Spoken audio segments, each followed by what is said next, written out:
The blindfold was too tight, cutting into my temples and making my head throb. My wrists were zip-tied behind my back, the plastic digging into my skin with every breath. The van's engine rumbled beneath me, the floor cold and metallic against my cheek where I'd been thrown like a sack of potatoes. I tried to remember how I'd gotten here. One moment I'd been leaving the library, my arms full of books for my graduate thesis on Renaissance art. The next, someone had grabbed me from behind, a cloth pressed over my mouth and nose, the sickly sweet smell of chemicals filling my lungs before everything went black. How long had I been unconscious? Minutes? Hours? My phone was gone. My watch, too. I had no way to know. The van hit a pothole, bouncing me painfully against the floor. I bit back a whimper, not wanting to draw attention to the fact that I was awake. Maybe if they thought I was still unconscious, I'd have a chance to escape when they stopped. Except I had no idea who they were or why they'd taken me.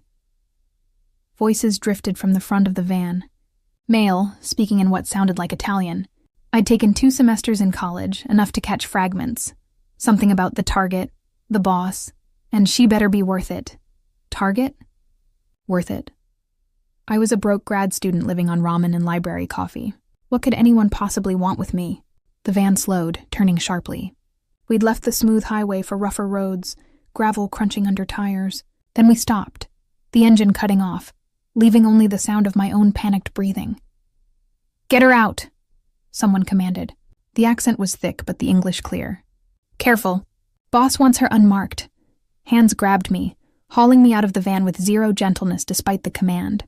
My feet hit the ground, legs buckling after however long I'd been lying cramped in the van. Someone caught me before I fell completely, his grip impersonal and efficient. "Walk," he ordered, pushing me forward. I stumbled blindly, my captors guiding me with rough hands on my shoulders. Cold air hit my face. We were outside, somewhere that smelled like pine trees and damp earth. A cabin, somewhere rural? We climbed steps, then crossed a threshold into warmth. A door closed behind us with a heavy thud that sounded final, irrevocable. In here. I was pushed into a chair, the zip ties finally cut from my wrists. Blood rushed back into my hands with painful tingles, but I didn't dare move them. "Stay," footsteps retreated. A door closed, then silence. I sat frozen, afraid to remove the blindfold without permission, afraid of what I'd see if I did. My mind raced through possibilities. Human trafficking, ransom, mistaken identity. Each option was worse than the last. Finally, unable to bear the darkness any longer, I reached up with shaking hands and pulled off the blindfold. I was in an office. Expensive, masculine, with dark wood furniture and floor-to-ceiling bookshelves. A massive desk dominated the space, and behind it sat a man who made my breath catch in my throat. He was younger than I expected, maybe late 30s, devastatingly handsome in a dangerous way. Dark hair swept back from a face of sharp angles and strong features. Olive skin, full lips, and a jaw shadowed with precisely maintained stubble. But it was his eyes that held me frozen, dark brown, almost black, assessing me with an intensity that felt physical.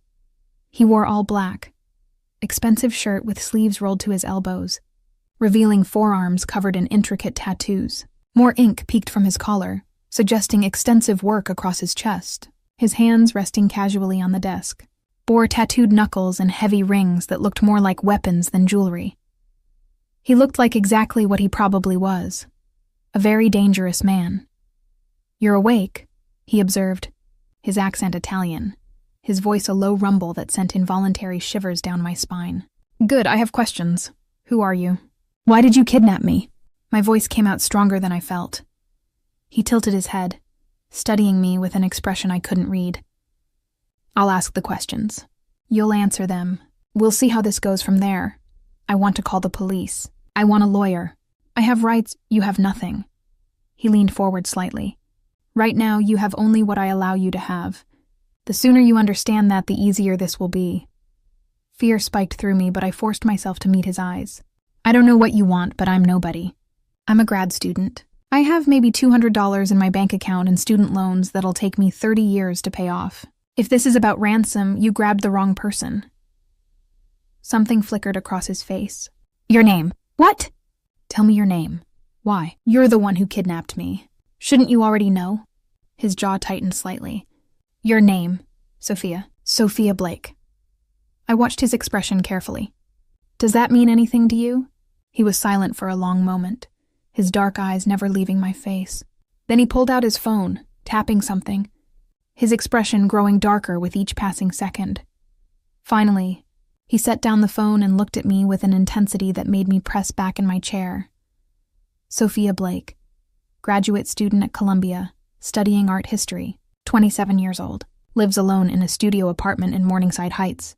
No criminal record, no connections to organized crime, no reason whatsoever for me to be interested in you. Then why? Because my men were supposed to grab Sophia Bellini, daughter of Antonio Bellini, who's been stealing from my operations for 6 months. We were going to use her as leverage to make him return what he took. He stood, moving around the desk with predatory grace. But they grabbed the wrong Sophia. My heart sank. Mistaken identity? Yes. He stopped in front of me, looking down with an expression that mixed annoyance with something else I couldn't identify. Which creates a problem. Then let me go. I won't tell anyone. I didn't see faces. I don't know where I am. You saw me. He crouched, bringing his face level with mine. You know what I look like. You could identify me to police, to federal agents, to anyone who asks. I won't, I swear. I'll forget this ever happened. You'll forget the face of the man who kidnapped you. His smile was cold. I don't think so. Tears burned behind my eyes, but I refused to let them fall. So what happens now? You kill me because your men are incompetent? My men followed orders perfectly. They grabbed a woman named Sophia, leaving the Columbia Library at exactly the time Bellini's daughter leaves every Tuesday. He stood, returning to his desk. The mistake was mine. I should have provided a photograph. Great. So you're going to kill me because you didn't give them a picture? I haven't decided what I'm going to do with you yet. He poured himself a drink from a crystal decanter, the amber liquid catching the light. You're a complication I didn't anticipate, but you're also an opportunity. Opportunity for what? He took a sip, considering me over the rim of his glass. Bellini still has my money. And now I have something he doesn't know I have. A young woman, held against her will, in a location he'll never find. If I let him think I have his daughter, he'll still give me what I want. You want me to pretend to be her? I don't even know what she looks like. She looks enough like you. Dark hair, similar build, same age. In a photograph, with poor lighting, Bellini won't know the difference until it's too late. He set down his glass. You'll cooperate. Let my men take photos to send to Bellini, and when he returns what he stole, you'll be released. Simple. And if he doesn't return it? Or if he figures out I'm not his daughter?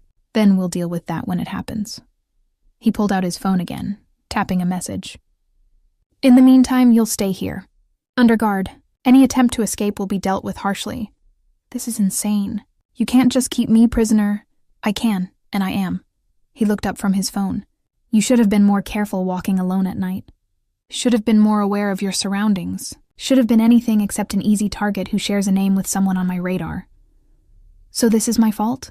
Anger cut through my fear. I'm being punished because I have a common name and your men can't tell two people apart?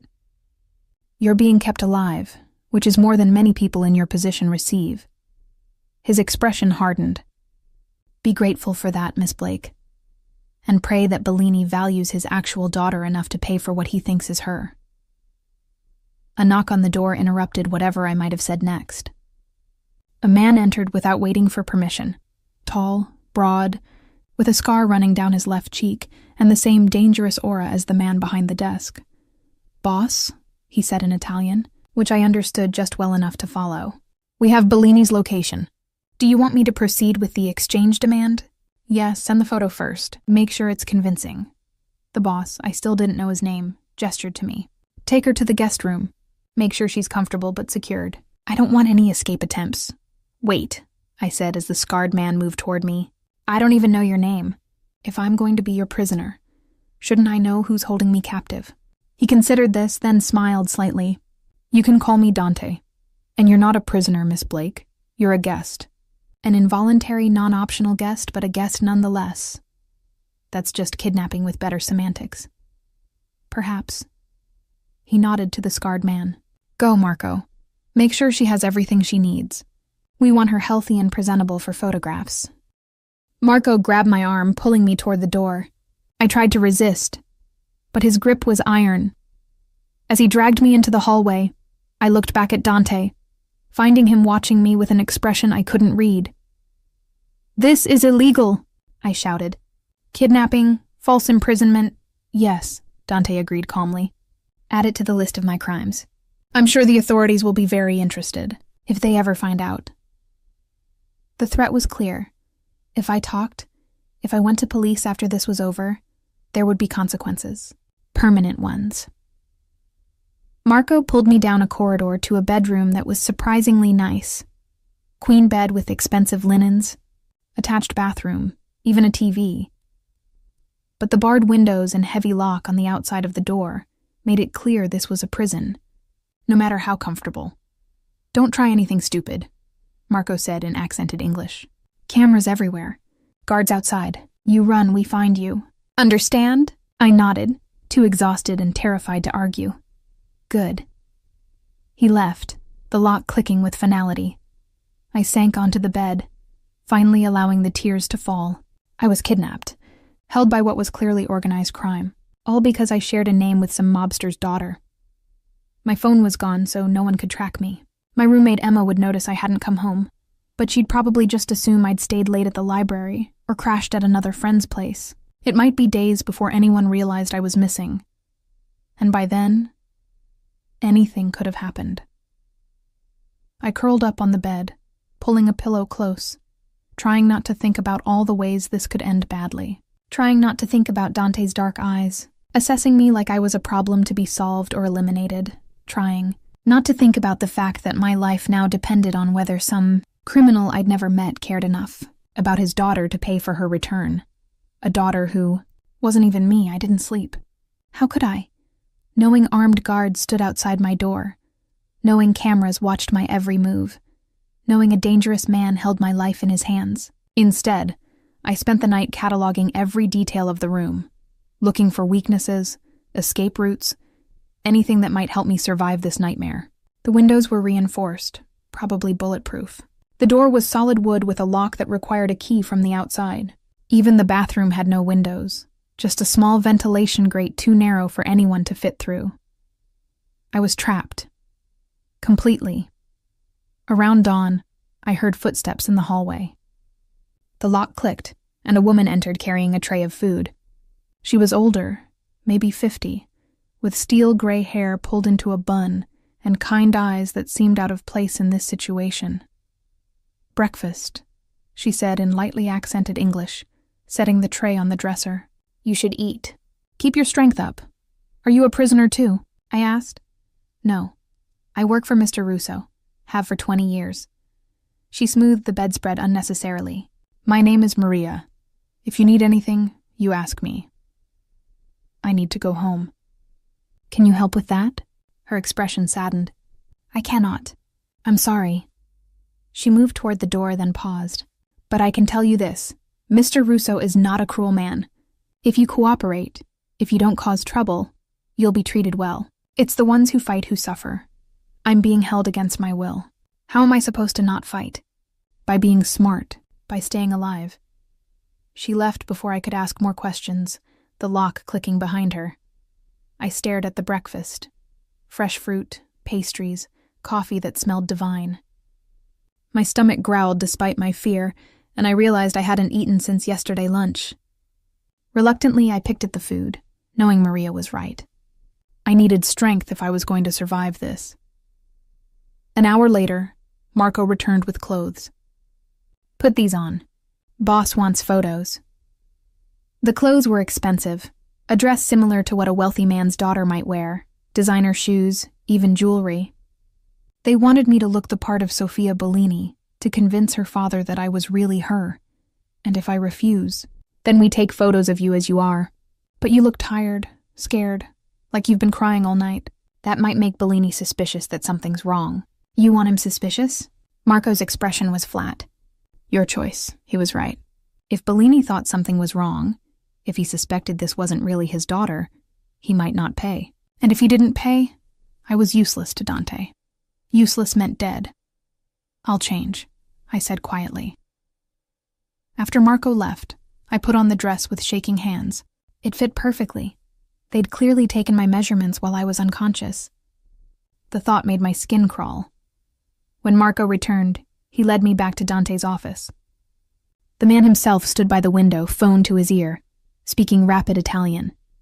He glanced at me, his dark eyes traveling over the dress with an assessment that felt too intimate. He ended his call. "Good, you clean up well." "So glad I meet your standards," I said, unable to keep the bitterness from my voice. "Attitude won't help you. Miss Blake." He gestured to a chair positioned before a plain backdrop. "Sit. Look scared but not terrified. Disheveled but not abused. We want Bellini to believe you're being held but not harmed." Yet, I sat, my hands gripping the armrests. A man I hadn't seen before appeared with a professional camera. He took dozens of photos from various angles while Dante directed, telling me to look down, look up, turn my head, show emotion but not too much. It felt like the world's most disturbing photo shoot. Finally, Dante seemed satisfied. "Enough. Marco, send them to Bellini with our demands. Tell him he has 24 hours to return what he stole, or his daughter suffers consequences." "I'm not his daughter," I reminded him. "He doesn't know that." Dante moved closer, studying me with that intense gaze. "You know, you really do look like her. Similar features, same coloring. If I hadn't checked your ID after my men brought you in, I might not have noticed the switch." "Lucky me. More lucky than you realize. If you'd been the real Sofia Bellini, I'd have no reason to keep you comfortable. I'd be using more persuasive methods to make her father pay." His expression darkened. "But you're an innocent caught in the middle. That affords you certain protections. How generous. You're only psychologically torturing me instead of physically." Something flashed in his eyes. "Anger? Respect? You have fire. I like that. Better than tears and begging? Give me time. I might get there yet." He smiled. Actually smiled, and it transformed his face from dangerous to devastating. "I hope not. I find your spirit entertaining." Before I could respond, his phone rang. He checked the screen, his expression hardening. "Take her back to her room. I need to handle this." Marco escorted me back to my luxurious prison. This time, Maria was waiting with lunch and a stack of books. "I thought you might want something to read," she said, setting them on the bedside table. "Mr. Russo said you're studying art history. These are from his personal library." I looked at the titles. Books on Renaissance painting, Baroque architecture, Italian masters. Exactly what I'd been researching for my thesis. He checked what I was studying. "Mr. Russo is thorough. He learns everything about people in his life, even temporary guests." Maria's smile was gentle. "He's not a monster, whatever you might think. He's a man doing what he believes necessary to protect what's his. By kidnapping innocent people. By dealing with those who steal from him. You're here by accident, but you're also safe here. Safer than you'd be if you'd encountered some of Mr. Russo's less principled associates." She moved toward the door. "Read, rest. Don't think too much about what might happen. It will drive you mad."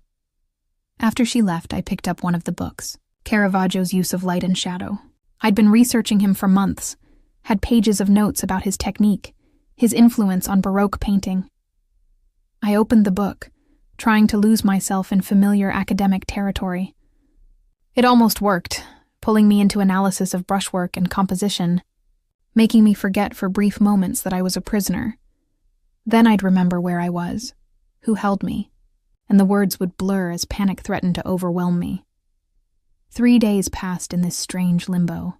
Maria brought meals, always with kind words and careful concern. Marco checked on me twice daily, his presence intimidating but not overtly threatening. And Dante, I didn't see him at all after that photo session. But I felt his presence in every detail. The books selected specifically for my interests.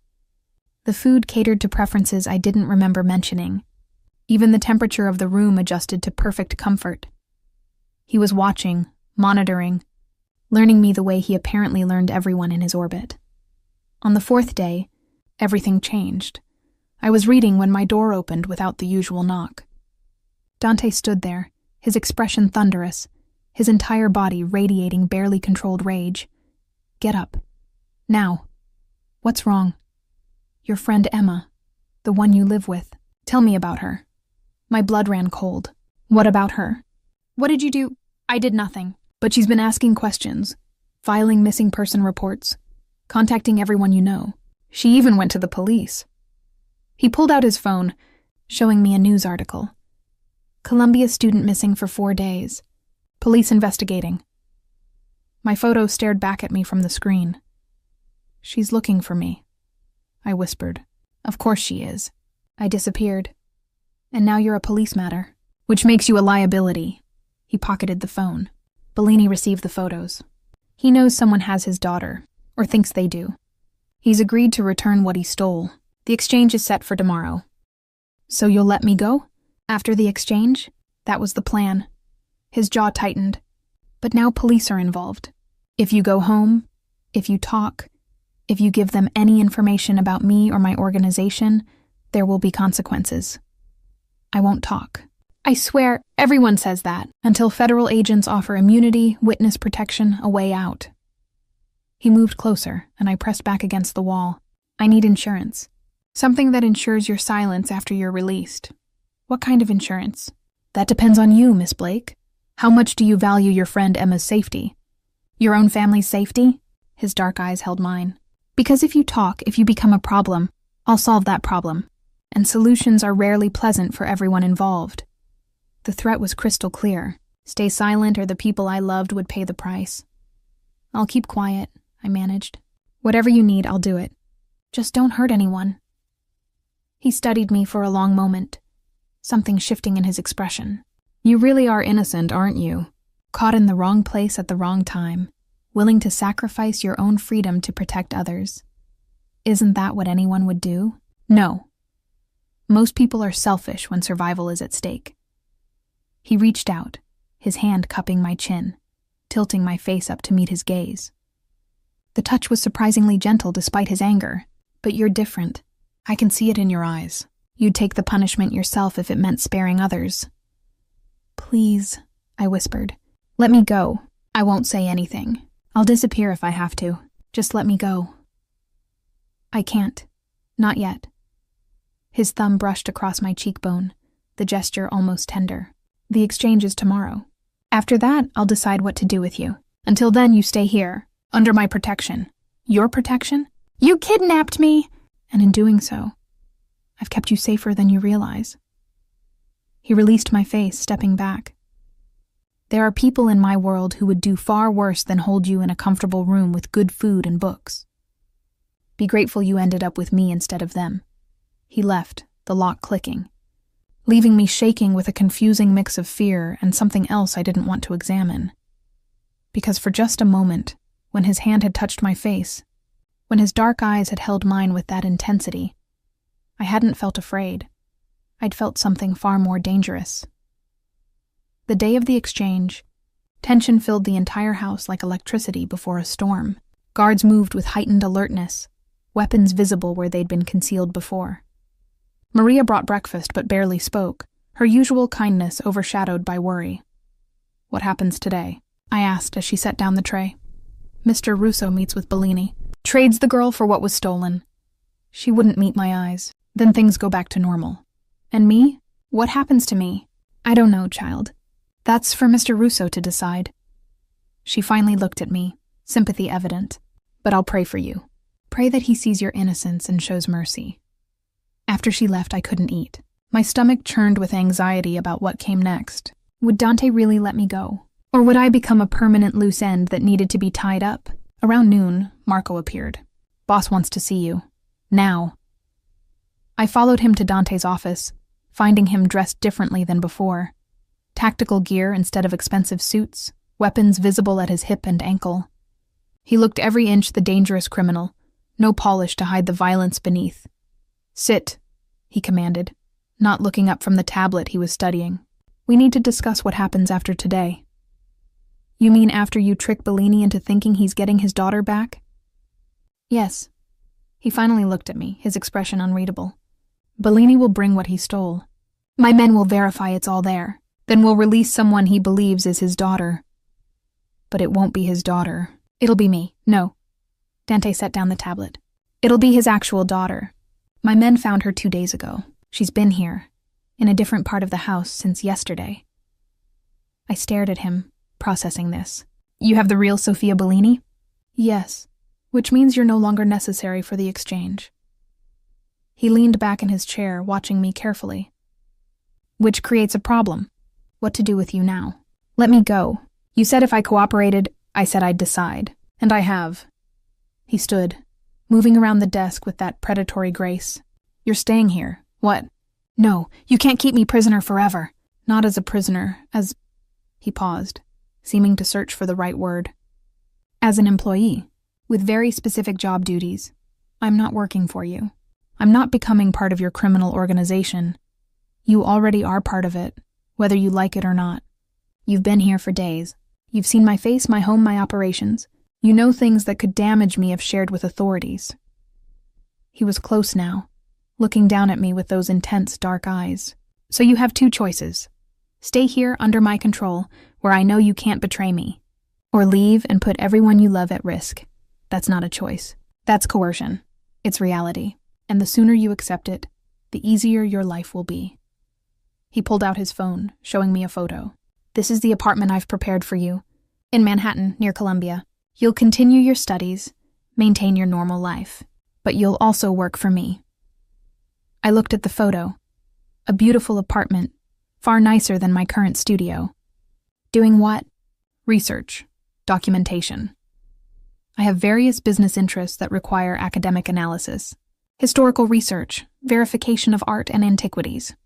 He swiped to another photo. This one showing an office filled with books and computer equipment. Your art history expertise is valuable.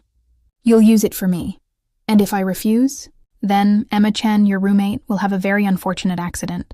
Perhaps her car brakes fail. Perhaps she's mugged in a bad neighborhood. Accidents happen, Miss Blake, especially to people connected to those who displease me. Rage and helplessness warred within me. He had me trapped, and he knew it. I could refuse, try to run, but he'd make the people I loved pay the price. How long? I asked through gritted teeth. Until I'm satisfied you're no longer a threat. Could be 6 months. Could be years. He tucked away his phone. But you'll be well compensated. Apartment, rent paid, generous salary, access to resources most graduate students would kill for. All you have to do is work for me and keep your mouth shut. You mean, let you own me, if you want to frame it that way. He didn't deny it. But ownership goes both ways, Miss Blake. You work for me, you're under my protection. Anyone who threatens you threatens me. That's not nothing in my world. Before I could respond, Marco burst in without knocking. Boss, we have a problem. Bellini brought double the men we expected. This smells like a setup. Dante's entire demeanor shifted, the businessman vanishing as the criminal emerged. How many? At least 20. Armed. Positioned around the exchange point. Marco's hand rested on his weapon. Do we abort? No, we proceed. But carefully. Dante turned to me. Go back to your room. Stay there until someone comes for you. Don't open the door for anyone except Maria or Marco, understand? What's happening? Now, Sophia?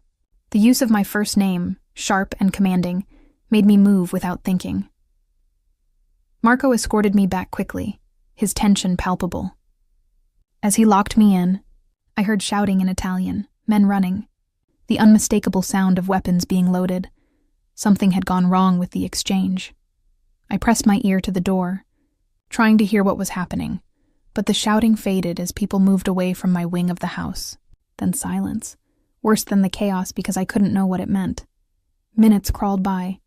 I paced the room, my imagination running wild with possibilities. Was Dante hurt? Dead? Were his men fighting Bellini's forces outside? Would whoever won come for me next? An hour passed.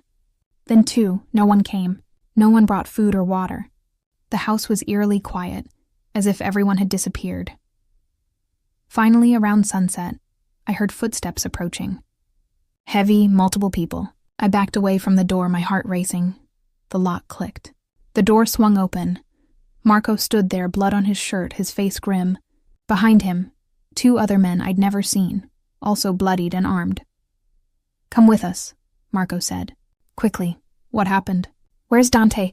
No time, move. He grabbed my arm, pulling me into the hallway. We ran through the house, which showed signs of violence. Bullet holes in walls, broken furniture, blood on expensive floors.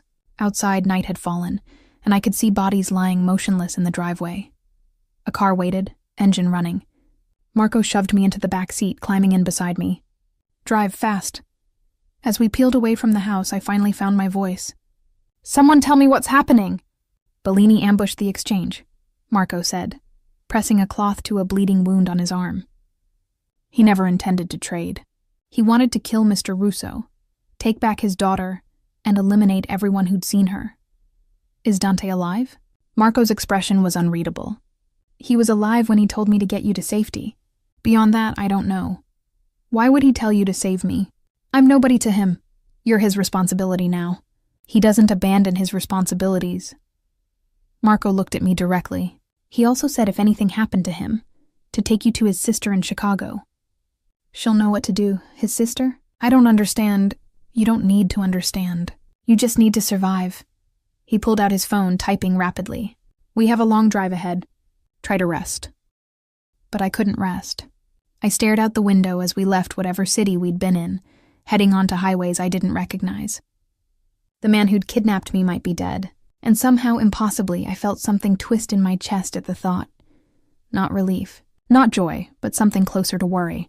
Concern for a dangerous criminal who'd threatened people I loved, who'd held me prisoner, who'd planned to use me as his personal researcher against my will. I was losing my mind. Stockholm Syndrome, maybe, or just exhaustion and shock from days of captivity. We drove through the night, stopping only for gas and bathroom breaks. Marco remained vigilant, checking his phone constantly, looking for messages that never came. The other men spoke in Italian too fast for me to follow, but their tension was evident.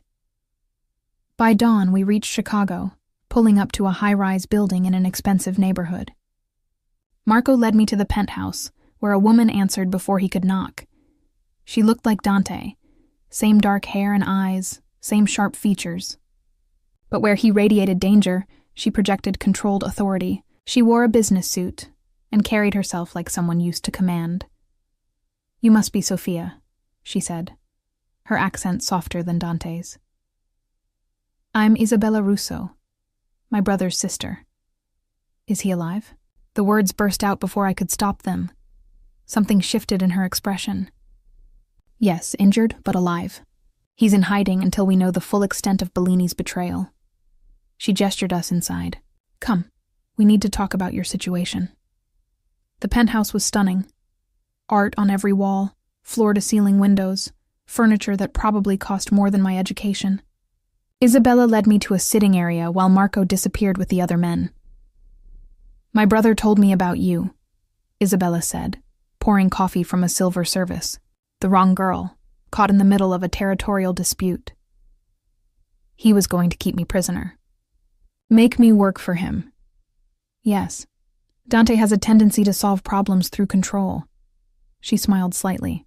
But he also protects what's his, and he's decided you're under his protection now. I don't want his protection. I want to go home.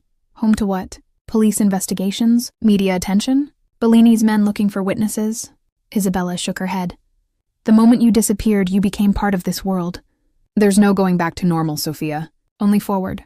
So I'm still a prisoner. Just with a different warden? No. You're someone Dante has claimed responsibility for. That means I'm responsible for you until he recovers. She sipped her coffee. Which means we need to establish new terms. Terms that work for both of us. What kind of terms? You want your freedom. Your life back. I want to ensure you won't endanger my brother or our family. She set down her cup. So here's my offer. You work for me instead of Dante. Legitimate work, legal work, doing art authentication and historical research for my gallery. Proper salary, proper contract, proper employment. In exchange, you agree to confidentiality about what you've seen and experienced. And if I refuse, then you remain under house arrest until Dante decides you're safe to release. Which could be months, years, or never. Her expression was sympathetic but firm. I'm offering you the better option, Sophia. Take it. I looked out the windows at Chicago's skyline, at a city I'd never been to, at a life I'd never chosen. Everything about this was wrong, but it was also somehow better than the alternatives. I'll need to contact Emma. Let her know I'm alive. Carefully controlled contact, yes. We'll craft a story. You met someone, eloped spontaneously, are taking time off from school. It'll satisfy immediate concerns while buying us time to figure out a more permanent solution. You've thought of everything. That's what I do. My brother handles the violent side of our business. I handle the consequences. She stood, extending her hand. Do we have an agreement? I thought about Dante, injured and hiding somewhere. I thought about the violence I'd witnessed, the bodies in the driveway, the blood on Marco's shirt. I thought about how easily I could have been one of those bodies if different choices had been made. Yes, I said, shaking her hand. We have an agreement, Isabella smiled. Good. Welcome to the Russo family, Sophia. Try not to regret it too much, but I already did, and I suspected that regret would only grow deeper as time went on. The gallery was beautiful. Soaring ceilings, perfect lighting, carefully curated pieces that represented centuries of artistic achievement. Isabella's operation was entirely legitimate, a sharp contrast to her brother's world of violence and crime. I'd been working there for 3 weeks, authenticating pieces, researching provenance, writing catalog descriptions. It was exactly what I dreamed of doing with my degree, just under circumstances I'd never imagined. Emma believed my carefully constructed lie. I'd met someone at a conference, fallen hard, and taken an impulsive leave from school to explore the relationship.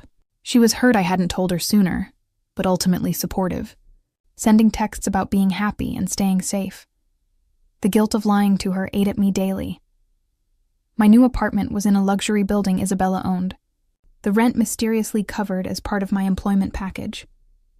I had a doorman, secure parking, and neighbors who minded their own business. It felt like a gilded cage, beautiful but confining. I hadn't heard from Dante since that night. Isabella mentioned him occasionally. He was recovering, handling business from an undisclosed location, dealing with the fallout from Bellini's betrayal. But she never offered to connect us, and I never asked, until he showed up at the gallery on a Tuesday afternoon. I was in the back room, examining a painting that claimed to be a minor Caravaggio, when I felt his presence before I saw him. That same electric awareness I'd experienced in captivity, as if my body recognized his proximity on some primal level. I turned, finding him in the doorway, watching me with those intense dark eyes. He looked different. Leaner, harder, with healing scars visible on his face and neck. He wore all black as before, but moved with a slight favor to his left side, suggesting injuries not fully healed.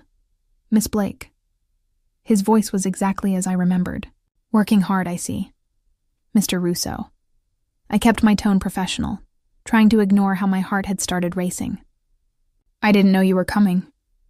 Isabella didn't mention it? He moved into the room, closing the door behind him. I wanted to see how you were settling in, how you were adapting. I'm fine. Your sister has been very accommodating. I turned back to the painting, using it as a shield. The work is interesting, challenging, exactly what I studied for, but not freely. Chosen. No. But few things in my life have been freely chosen since your men grabbed me off the street. I couldn't keep the bitterness from my voice. He was silent for a moment. Then, I'm sorry, I spun to face him. What? I'm sorry. For the kidnapping, for the threats, for disrupting your life. He moved closer. You were innocent. Wrong place, wrong time, wrong name. You didn't deserve what happened. Is this supposed to make me feel better? An apology from the man who held me prisoner? No, it's supposed to acknowledge the truth. He stopped a few feet away. I could make excuses, say it was business, say I had no choice, say I was protecting my interests. But the reality is I took your freedom because it was convenient for me. That was wrong. I didn't know what to say. I'd expected many things from Dante Russo, but genuine remorse wasn't one of them. Why are you really here? I asked, because I wanted to see you. To make sure you were all right. His expression was unreadable. And because I have a proposition. Another one? What now? Do I become your accountant? Your lawyer? Actually, I want to release you from our agreement. I blinked, certain I'd misheard. What? The work arrangement with Isabella. The enforced employment, the restricted freedom. I'm ending it.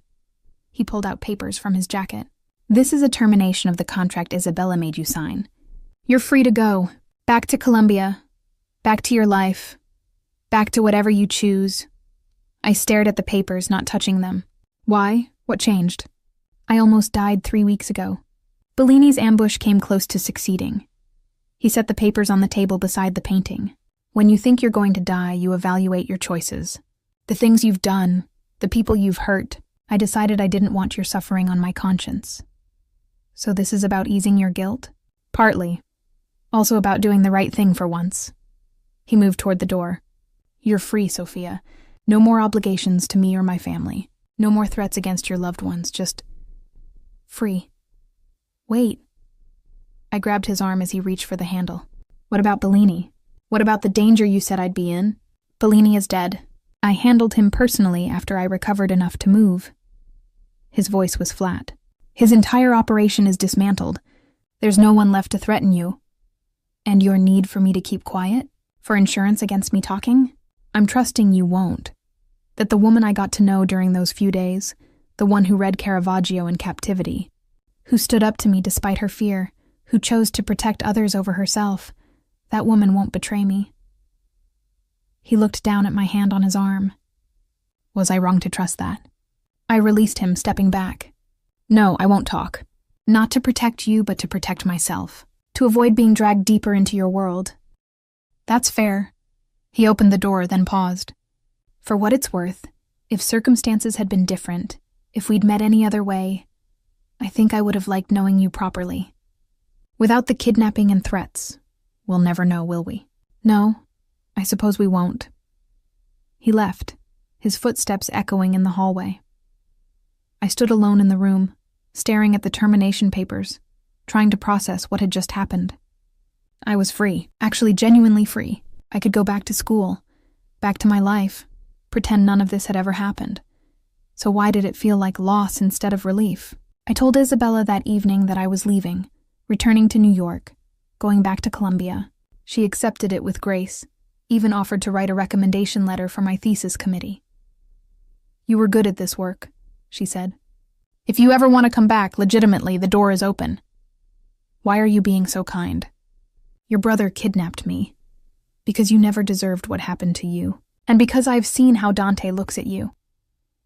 She smiled slightly. My brother has many faults, but he's never apologized to anyone before. You're the first. That means something. It means he feels guilty. It means you affected him, made him question his choices. That's not nothing, Sophia. I didn't know what to say to that, so I simply thanked her and left. Back in New York, I moved into a new apartment. My choice this time, modest but mine. I re-enrolled in classes, dove back into my thesis research, tried to reconstruct the life that had been interrupted. Emma was thrilled I was back, though confused about why the relationship had ended so suddenly. I made up a story about incompatibility, about realizing I'd rushed into things. She accepted it, and slowly our friendship returned to normal. Except nothing felt normal anymore. I'd seen too much, experienced too much. The academic discussions in my seminars felt trivial compared to being held at gunpoint. My classmates' concerns about grades and internships seemed childish compared to negotiating with a crime boss for my freedom. I'd been changed by my time in that world, and I couldn't undo it. 3 months after returning, I was working late in the library when my phone buzzed with a message from an unknown number. There's a painting for sale at Christie's next month. Attributed to Artemisia Gentileschi. I think it's a forgery. Interested in verifying? I stared at the message, my heart racing. I knew who'd sent it even without a name. The subject matter, the phrasing, the assumption I'd be interested. It could only be Dante. I shouldn't respond. Should block the number, delete the message, maintain the distance I'd worked so hard to create. Instead, I typed, "Why are you asking me?" The response came quickly. Because you're brilliant at this work, and because I miss talking to someone who isn't afraid to challenge me. I was terrified of you.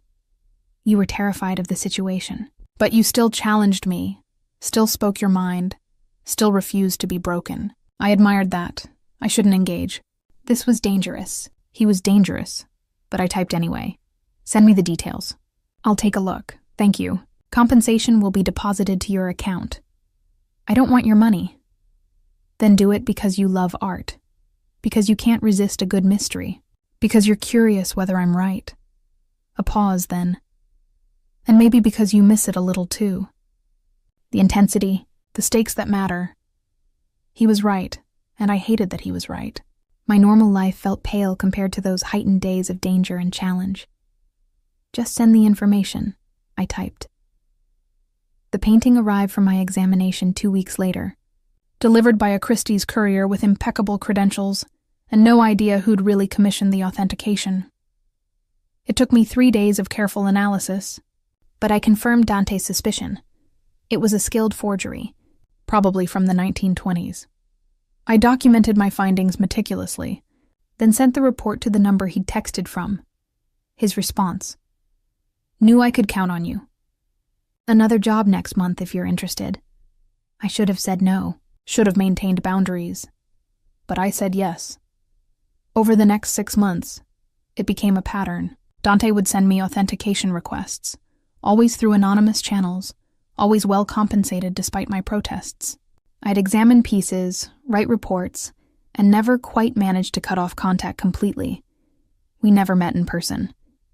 Never spoke on the phone, just texts about art, about technique, about the fascinating intersection of beauty and fraud. It felt safe, distant, like I could be involved without really being involved, until the text came through on a Tuesday morning. "I need to see you." "In person. It's urgent." "No, we agreed. Sophia, please.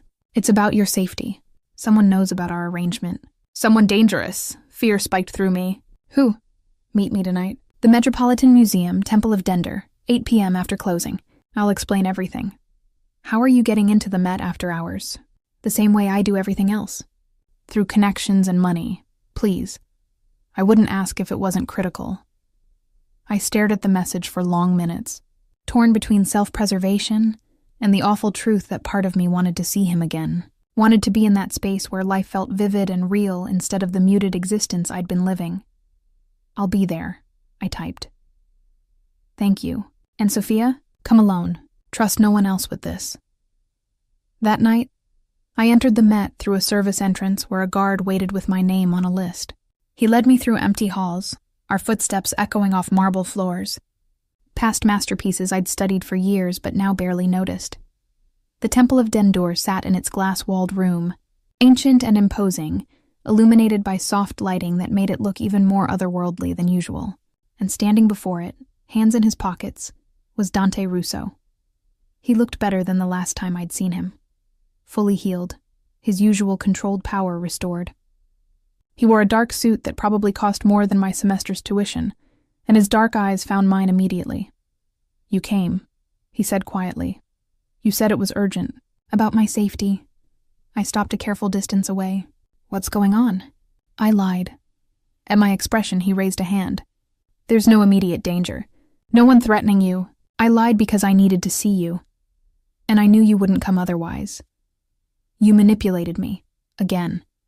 Yes, I'm good at that." He moved closer. "But I'm trying to be better. Trying to make different choices. And I wanted to make this choice. To see you. To talk to you. To tell you the truth about why I keep sending you work. Because I'm good at authentication. Because I can't stop thinking about you." The confession hung between us, stark and vulnerable. For 6 months I've tried to move on, to forget the woman I kidnapped and held prisoner. But I can't. Every painting reminds me of finding you reading in that room. Every business deal reminds me of how you stood up to me. Every decision I make, I wonder what you'd think of it. Dante, I know it's wrong. I know I have no right to feel anything for you. I know you should hate me for what I did. He was close now, close enough to touch. But I'm done pretending I don't care. Done keeping distance when all I want is to be near you. This is insane. You kidnapped me. I know. You threatened people I love. I know.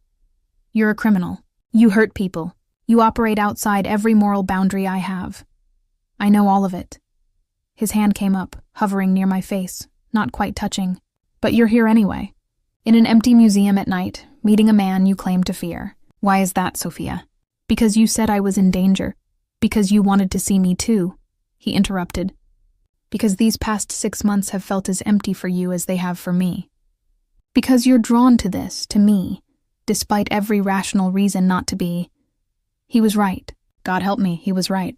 I'd been drawn to him since that first moment in his office, when his dark eyes had held mine with such intensity.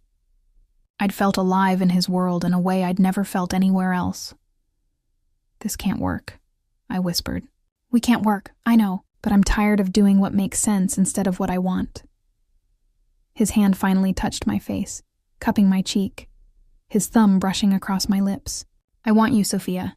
Have since the moment you refused to be broken. Tell me you don't feel the same and I'll walk away. I'll stop the work requests, stop the texts, stop everything. But if there's any part of you that wants this too, I should have said no. Should have walked away from the dangerous criminal who disrupted my life.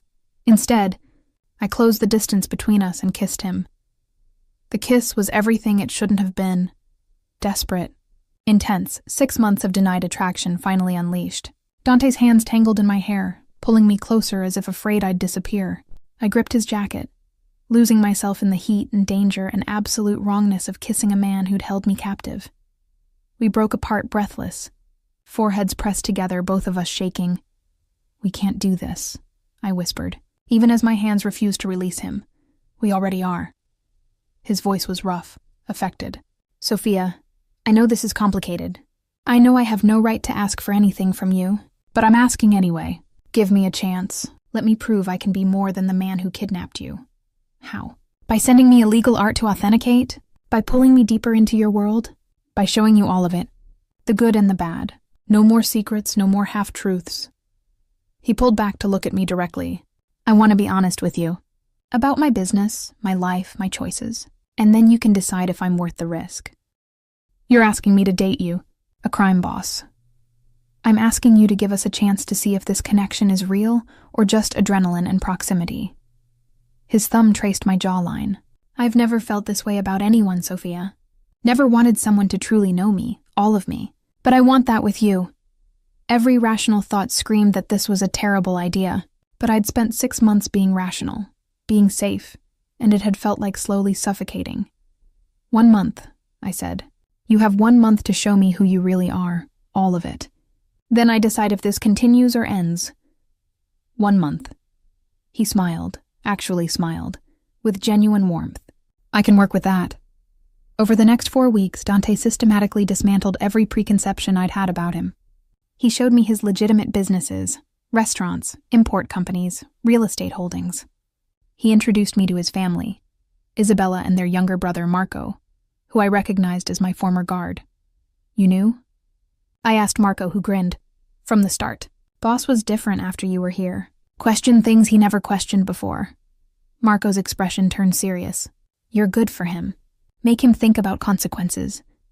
Dante also showed me the darker side, though carefully. He explained his operations without graphic details, helped me understand the structure of his world. He was honest about the violence, the moral compromises, the things he'd done that kept him awake at night. I'm not asking you to approve, he said one evening, as we sat in his penthouse overlooking the city, just to understand the context. The choices I make, they're not made lightly. Do you ever regret it? This life? Every day, but I also don't know how to be anything else. He took my hand.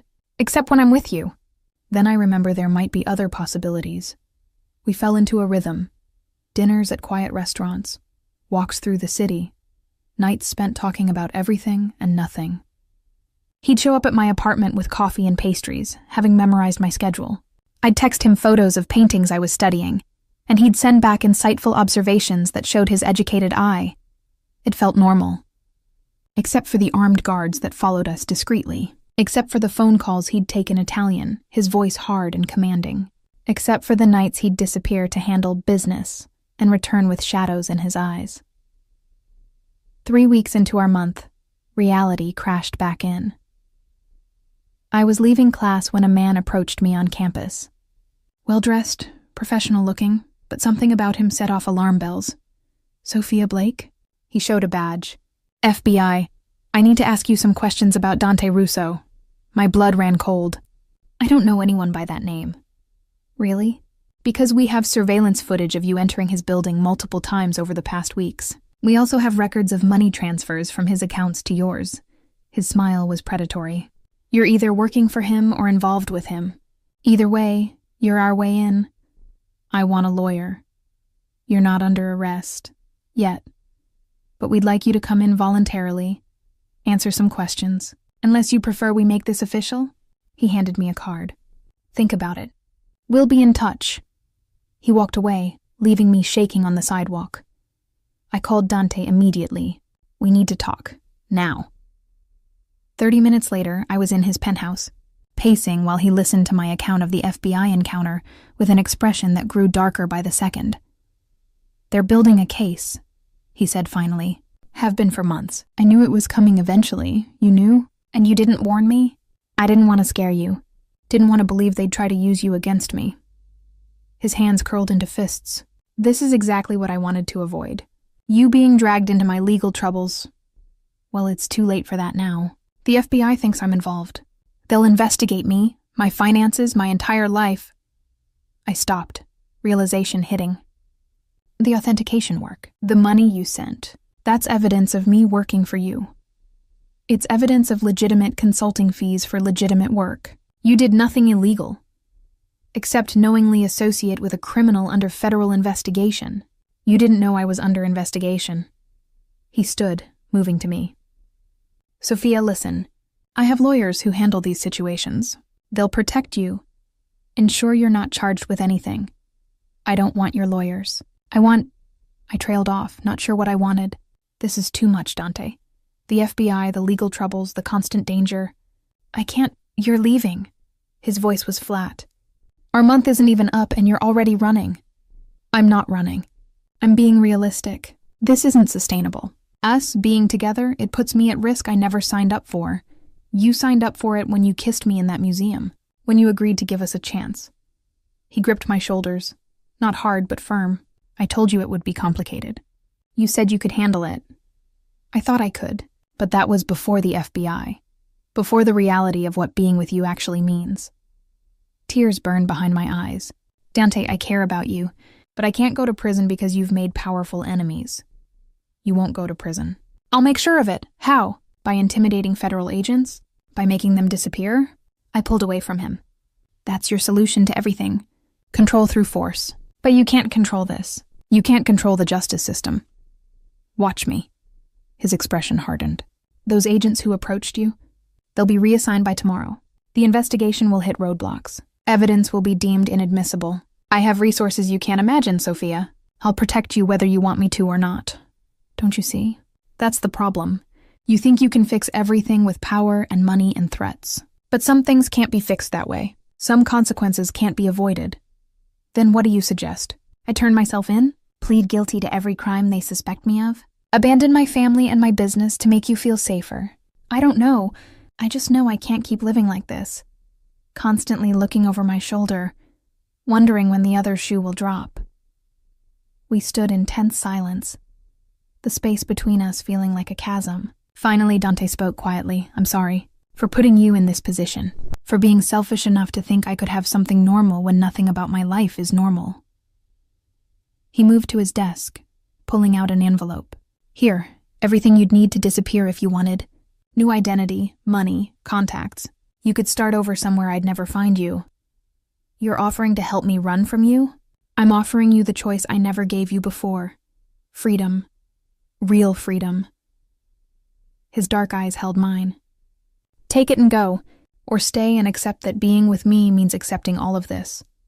The danger, the complications, the constant threat of legal consequences. Your choice, Sophia, but this time, actually yours. I stared at the envelope, at the escape route he was providing. I could take it, disappear, rebuild my life far from him and his dangerous world, or I could stay. The FBI agent, I said slowly. What was his name? Special Agent Morrison. Why? Because I'm going to call him. I'm going to cooperate with his investigation. Dante's expression went cold. You're going to testify against me. No, I'm going to tell him the truth, that you hired me for legitimate consulting work, that I know nothing about your illegal activities, and that harassing me won't get him the evidence he needs. I met his gaze. But I'm doing it legally, through a lawyer, with everything documented. No intimidation, no making agents disappear, no using your power to make problems vanish. That's not how my world works.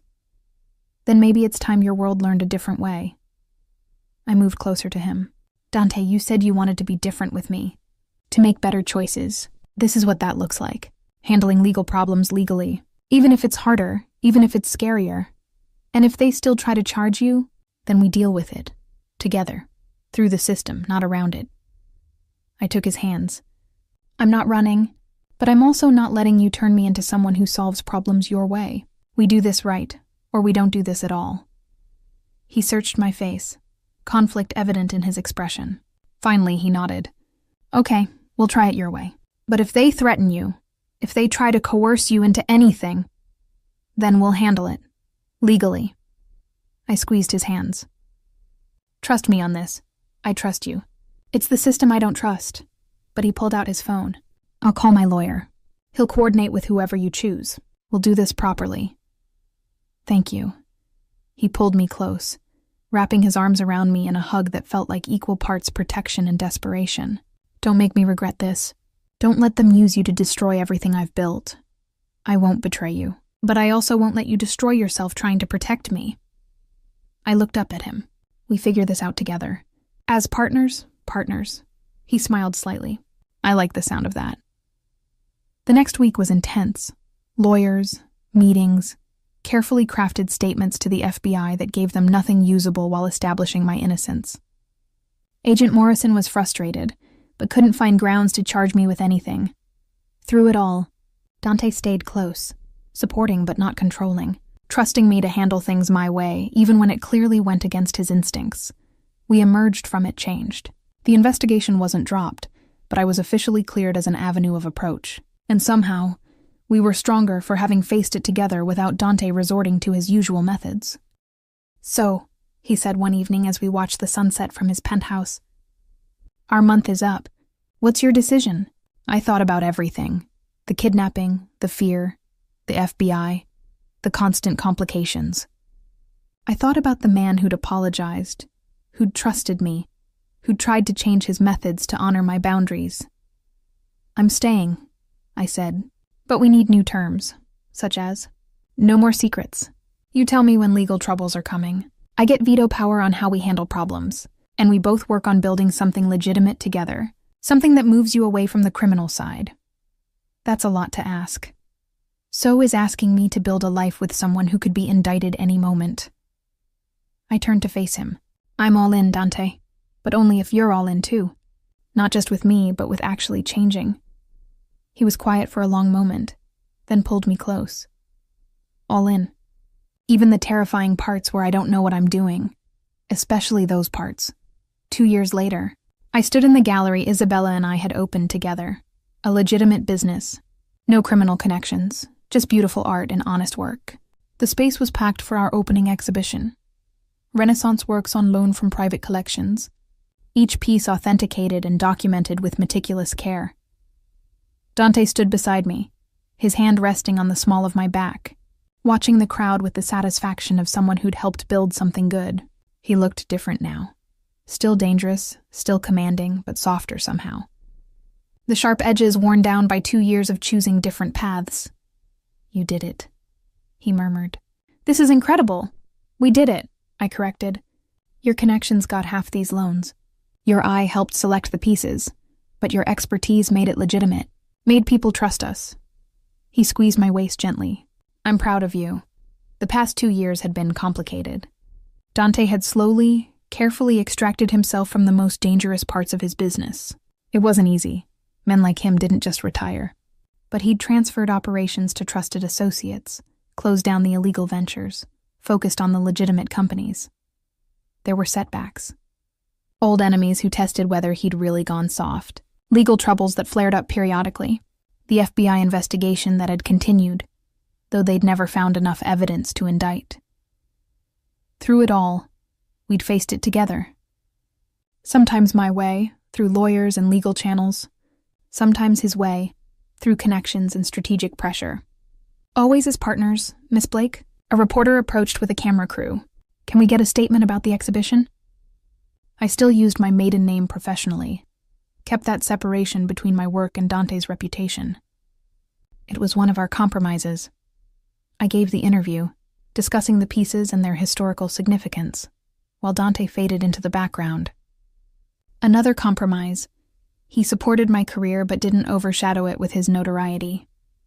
After the reporter left, Emma appeared, now my assistant director and fully aware of who Dante was and what he'd been. That went well, she said. We've already sold 3 pieces, and the Times critic looks impressed. You didn't have to be nervous about telling me, I'd told Emma 6 months ago when I'd finally explained everything. About Dante, about what happened. You were kidnapped. I should have pushed harder when you disappeared, You did everything you could. And honestly, I needed that time to figure out what I wanted, who I wanted to be. I'd squeezed her hand. I'm sorry I lied, but I'm not sorry about where I ended up. She'd struggled with it, understanding intellectually, but emotionally conflicted about me being with someone who'd held me captive. But she'd seen how we were together, how Dante had changed, and slowly she'd accepted it. Your parents are here, Emma said now, nodding toward the entrance. I tensed. Mom and Dad hadn't met Dante yet. They knew about him, knew he was in business, knew we were serious. But they didn't know the whole story. That was a revelation I wasn't ready for. They're early, I muttered. Want me to run interference? No, it's time. I turned to Dante. Ready to meet my parents? As ready as I'll ever be. He straightened his tie, looking nervous in a way I'd never seen before. What if they hate me? They probably will, initially. Overprotective parents meeting the older boyfriend. I took his hand, but they'll come around. Probably. Mom and Dad made their way through the crowd, Mom elegant in her gallery-appropriate outfit, Dad looking uncomfortable in a suit. When they reached us, I made introductions. Mom, Dad, this is Dante Russo. Dante, my parents, Robert and Linda Blake. Handshakes were exchanged, pleasantries offered. Dad studied Dante with the assessing gaze of someone who'd spent years evaluating dental patients and saw through surface charm. Mom was warmer but watchful. So you're the one who stole our daughter away to Chicago, Mom said. Actually, ma'am, I think your daughter stole herself away. I just provided the opportunity. Dante's smile was genuine. Sophia's brilliant at what she does. This gallery exists because of her expertise and vision. And your money, Dad added bluntly. Dad, I started. It's fine, Dante interrupted. You're right, Mr. Blake. I provided financial backing. But I've backed dozens of ventures over the years. This is the first one I'm truly proud of, because it's built on something real, something honest, something your daughter created. Dad's expression softened slightly. She tells us you've been very supportive of her career. I try to be. Though honestly, she doesn't need my support. She's more than capable on her own. Dante glanced at me with obvious affection. I'm just lucky she lets me be part of her success. He's being modest, I said. Dante's eye for art is exceptional. Half the pieces here are ones he identified and recommended. We talked for a few more minutes before my parents excused themselves to view the exhibition. After they left, Dante exhaled slowly. That was terrifying. You handled it well. Dad almost smiled at one point. Keyword, almost. He pulled me close. Do they know? About how we met? No, and they don't need to. That's our story, not theirs. It was one secret we'd kept. Emma knew. Isabella knew. But most people in our lives believed we'd met through the art world. It was easier than explaining the truth. The exhibition was a massive success. By the end of the night, we'd sold half the pieces and booked the calendar for the next 6 months. Isabella was thrilled, already planning our next show. This is what legitimate success looks like, she said, hugging me. You should be proud. I am. Though I couldn't have done it without you. You could have, but I'm glad you didn't have to. She looked at Dante, who was talking with a collector. He's different with you, lighter. You're good for him. He's good for me too. in unexpected ways. After everyone left, Dante and I stood alone in the gallery, surrounded by centuries of art, both of us exhausted but happy. "I have something for you," he said, pulling a small box from his pocket. My heart stopped. "Dante, before you panic, it's not what you think. Open it." Inside was a key on a simple chain. A key? To the safe in my office, where I keep documents, records, everything about my business operations, past and present. He took my hand. "I'm giving you complete access. Complete transparency. No more secrets, no more wondering what I'm involved in. Why now? Because 2 years ago you asked me to be all in. To really change, really trust you. This is me showing you I have." He closed my fingers around the key. "Everything I am, everything I've been, it's yours to know. No more barriers between us." Tears burned in my eyes. "This is the scariest gift anyone's ever given me. I know. But you've been brave enough to stand beside me through everything else. I'm trusting you'll be brave enough for this too." He cupped my face. "I love you, Sophia. Not despite who you are, but because of it. Because you challenged me, changed me, made me want to be better. I love you too." I kissed him softly. "Even though you're the most complicated man I've ever met. Technically, I kidnapped you. I'd say we're past complicated and into completely insane. True, but it's our kind of insane." We stayed in the gallery until late, talking about the future we were building together. The businesses we'd run, the life we'd create, the balance we'd maintain between his past and our future. It wouldn't be easy. His history would always be there, always casting shadows. The FBI hadn't forgotten about him, even if they'd never proven their suspicions. His old enemies still occasionally tested him, though less frequently now. But we'd faced everything together so far. We'd survived the kidnapping, the FBI investigation, the complicated process of him leaving criminal life behind. We'd built something real from the wreckage of our catastrophic first meeting. 6 months later, Dante proposed, properly this time, not with threats, but with love. We married in a small ceremony with just close family and friends, Emma as my maid of honor, Marco as his best man. Isabella gave a toast that made everyone laugh. To my brother, who had to kidnap someone to finally find love. Not the traditional route, but nothing about this family is traditional. At the reception, my mother pulled me aside. "Are you happy, sweetie? Really happy?"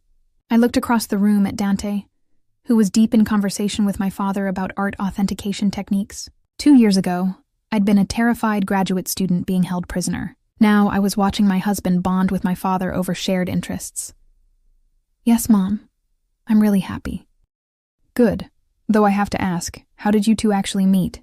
The story about an art conference never quite added up. I hesitated, then decided on a version of the truth. He made a mistake that brought us together. Could have been catastrophic. Instead, it became the best thing that ever happened to both of us. Love works in mysterious ways. The most mysterious, I agreed. That night, in the penthouse we now shared, Dante and I stood on the balcony overlooking the city, his arms wrapped around me from behind, chin resting on my shoulder. "Any regrets?" he asked. "About how we started? About choosing this complicated life?" "Only one," I said honestly. "I regret that you felt you had to kidnap someone to get their attention. Your personality is magnetic enough without the criminal tactics," he laughed. "Noted for future reference. Though hopefully there won't be a future reference."